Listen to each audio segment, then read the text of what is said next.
Let's begin in Georgia, Glynn County, Georgia. The case involving the shooting death of Ahmaud Arbery. As you know, 3 men have been accused in that murder, and we haven't heard much recently, but they're getting ready to go back into court. So let's bring in Court TV legal correspondent Chanley Painter, who is with us tonight, along with special contributor Ashley Banfield as well. Chanley, let me start with you. We've got a court date for the 17th of this month that's coming up. What's going to happen? What is scheduled to happen inside that courtroom? Yeah, it's a big hearing, Vinny, because next Friday on the 17th, 10 a.m. Eastern, all 3 defendants will be in court. Travis McMichael, Gregory McMichael, William, Roddy, Brian. They're going to have an arraignment next Friday.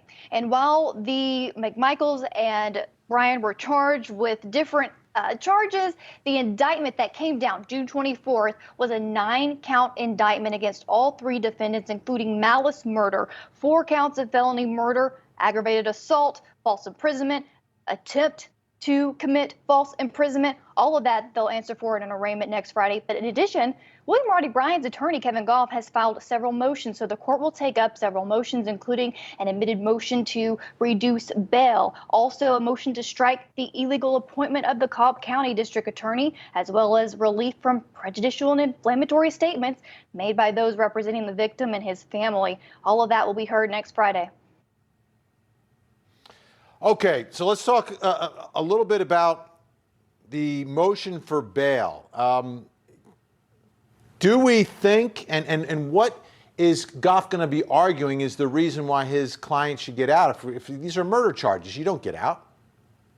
Yeah, he's arguing that his client, William Roddy Bryan, is not a flight risk. He's not a danger. He's not a threat to reoffend if he's out on bond. He also says that he's charged with crimes that really don't necessitate no bond. And also he can't contribute to paying for his legal defense and could become a burden on the state by the state paying for his defense in this case. This is an amended motion for bail. He originally filed it. Then the indictment came down. He filed an amended motion that was much more passionate, hoping that he can get his client a bail next Friday. In fact, let's listen to some of Kevin Goff and his passion for his client's case. We expect the charges to be dismissed. Under Georgia law, it's clear that Mr. Bryan has committed no crime. There was no probable cause to sustain the warrants that we heard today. And, you know, if you listen carefully to the prosecutor's argument, Jesse Evans is a very capable prosecutor. But if you listen carefully to his arguments, he pretty much told the court he doesn't have an argument. There is no basis for the charges against Mr. Bryan. Maybe the Georgia Bureau of Investigation, maybe Cobb County District Attorney's Office should have actually read the case file and looked at the evidence before deciding to arrest Mr. Bryan. I mean, you know, I can't explain to you what the rationale or reasoning is why you would arrest your star witness. Also in that motion, amended motion to reduce bail, Vinny, he cites the Atlanta police officer who was released, Devin Brosnan, who was actually released on $30,000 bail on his own recognizance. And he said that, you know, Bryan, his client's charged with much less, attempt to commit false imprisonment, and that's an unfair standard across the state of Georgia. Ashley, do you think there's any chance that a judge does anything other than just allow a jury to figure this one out? Well, in terms of bail, I think he's got a really good argument. I mean, you know, what Chanley said is really important. He is charged with something less than the person who's charged in Rayshawn Brooks' case, and yet that person was granted bail in the state of Georgia. Not only that, I think they said he's now been in jail for 34 days. He's lost his house. He's lost his vehicle. He's lost his tools of the trade. And they also say that it's becoming very difficult for him to assist in his own defense. COVID has made things very difficult for all inmates in terms of communicating with their defense attorneys. This case is especially unique, just given the high profile nature of it, Vinny. So I do think he has a case to be made. And let's not forget, the idea of bail is not to keep people in. It's to let people out if they're, you know, if they can meet the conditions. And a lot of people don't think he is a threat to the community or that he's a threat to commit an additional felony. So, listen, I think he's got an opportunity. But again, this is a very political case. Yeah, that's the big part of this is whatever decision is made, everyone's going to hear about it. Everyone will have a reaction to it, which sometimes can help you, sometimes can hurt you. Now, another motion that was filed by Roddy Bryan's attorney, Kevin Goff, involves sort of looking for a gag order.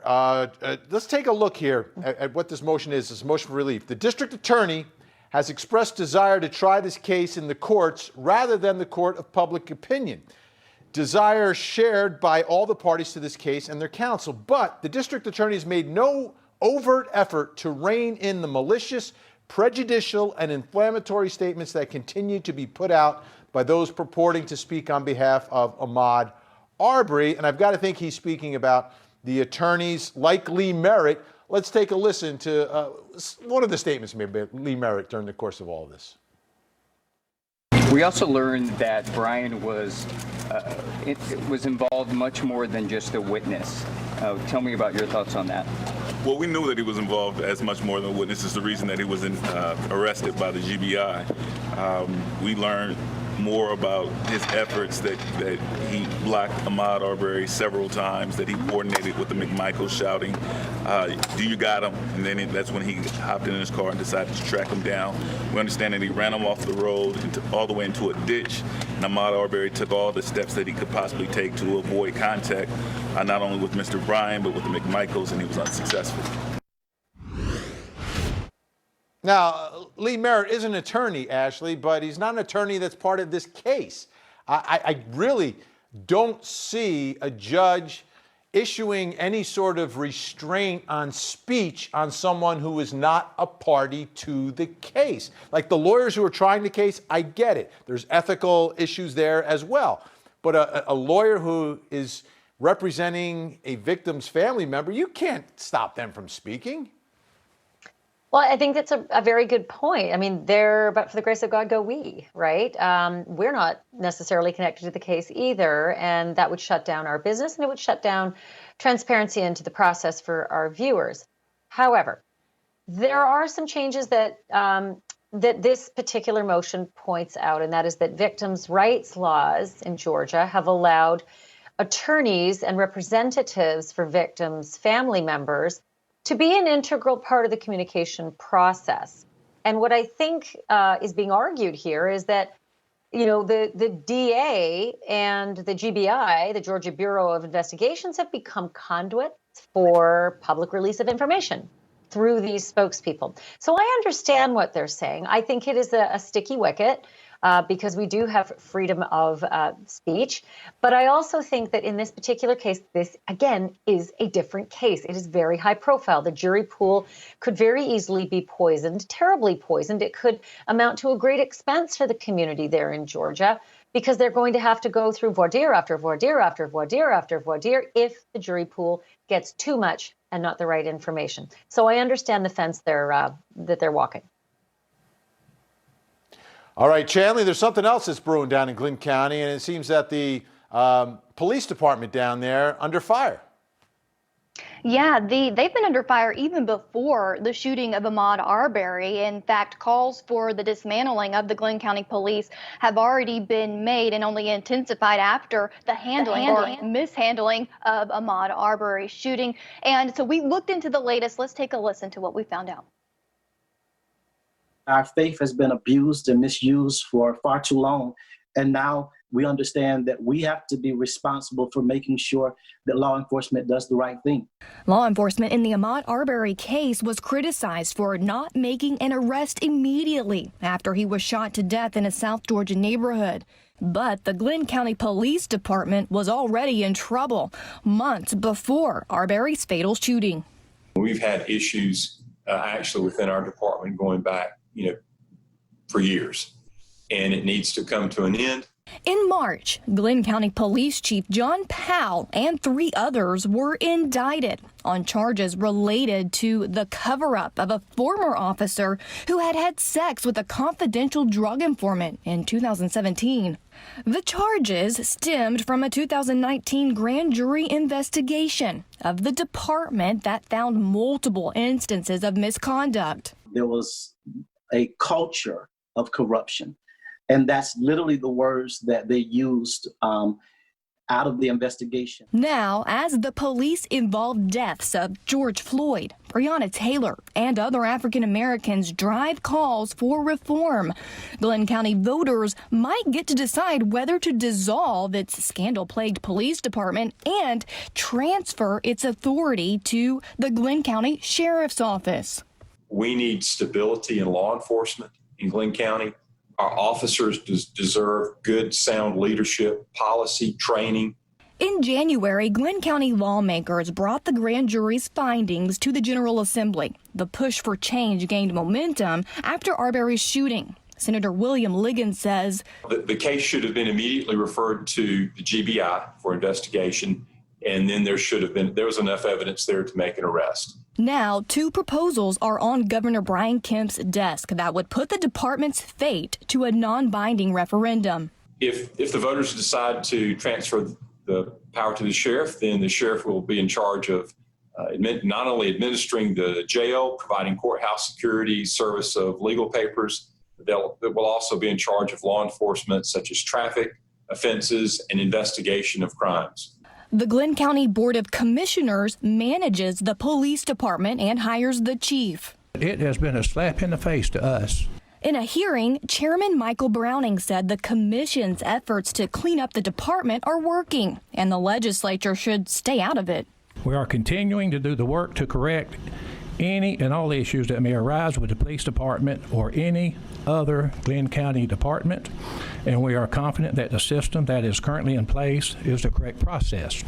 John Powell is on administrative leave with pay pending the outcome of the indictment, but some in the community want more significant action. I'm in favor of diversity in leadership, and so I like the idea of having the Sheriff's Department and a Glenn County Police Department, but the problem that we have is that our Board of Commissioners have not overseen that department in a way that wins the trust of the people. Reverend John Perry, president of the Brunswick NAACP, says most people support putting the question to a vote if the board doesn't start making systematic changes. I think the things that we've seen in Glenn County are a fragmented picture of what we're seeing all across the country. And by having the conversation, we're hoping that across the country, there are some different actions that are implemented to help there be greater balance to ensure justice for all citizens. Whether or not Governor Kemp will sign one of those 2 proposals on his desk that would move to dissolve the Glenn County Police Department and transfer power over to the Sheriff's Office is yet to be seen, Vinny. The legislative session ended June 26th, but the governor still has 40 days to sign or veto. If that's the case, it would be on the November ballot, so we'll just have to wait and see. Interesting, because if the county goes away, the county police and the sheriff, there's nobody overseeing the sheriff other than the voters whenever the new sheriff is up for election. Fascinating issue.